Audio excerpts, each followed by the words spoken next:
আমার স্নেহাশিসদার কাছে এখানেই প্রশ্ন যে স্নেহাশিসদা, আমরা দেখি যে জেপিসির যে মিটিং, সেই মিটিংয়ে একটা অনভিপ্রেত পরিস্থিতি তৈরি হয়ে সেই মিটিংয়ে, তার পরের মিটিংয়ে আপনাদের যিনি প্রতিনিধি ছিলেন তিনি গেলেন না।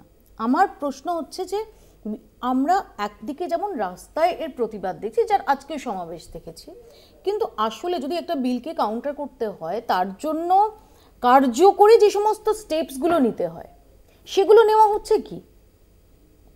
দেখুন, তৃণমূল কংগ্রেসের ভাবনা বা যা তৃণমূল কংগ্রেস বলছে মমতা বন্দ্যোপাধ্যায়ের নেতৃত্বে, আমাদের কাছে কিন্তু খুব পরিষ্কার বিষয়টা হচ্ছে আমরা একদিকে সর্বস্তরের সর্বশ্রেণীর মানুষের জীবনযাত্রার মান উন্নতি করার জন্য, তার খাদ্য, শিক্ষা, চিকিৎসা এগুলোর জন্য আমরা কিন্তু প্রকল্প তৈরি করেছি, দিচ্ছি। পাশাপাশি যেটা আছে, আমাদের দেশে যে ধর্মনিরপেক্ষতা রয়েছে, বিভিন্ন ধর্ম সম্প্রদায়ের মানুষ আছে, তারা নিজস্ব ধর্ম আচরণ করবে এবং সরকার অবশ্যই নিরপেক্ষ থাকবে, সব ধর্মের প্রতি আমাদের শ্রদ্ধা থাকবে, কোনো ধর্মকে আঘাত করা এটা আমরা কখনোই, আমাদের নেত্রী এটাকে পছন্দ করে না।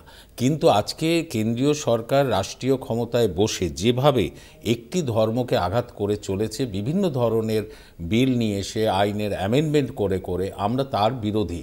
এটার জন্য আমাদের এই লড়াইটা চলবে এবং লড়াইটা এখানে আপনি দেখছেন যে আজকে একটা সমাবেশ বা ইত্যাদি ইত্যাদি, এখান থেকে এটা তো সবে শুরু। এর বিরুদ্ধে যতদূর পর্যন্ত লড়াই করার, এটা মমতা বন্দ্যোপাধ্যায়ের নেতৃত্বে আমরা করব। আজকে দেখুন, ওয়াকফ বোর্ডে আল্লাহর নামে যে মানুষটি সম্পত্তি দিয়েছিল, এটা তো তার অধিকার, এটা তার স্বাধীনতা। আমার সম্পত্তি আমি কাকে দেব, আমার বিশ্বাস থেকে, আমার ভক্তি থেকে আমি মন্দিরে বা মসজিদে দেব কিনা, আমি মুসলিম মানুষ হলে আমি ওয়াকফ বোর্ডে আমি মসজিদের জন্য দেব, এটা তো আমার অধিকার। সেখানে সরকার হস্তক্ষেপ করে কি করে? এবং ওয়াকফ বোর্ড এটাকে পরিচালনা করে স্বাভাবিকভাবে। তো ওখানে ঢুকে সরকার কি চাইছে?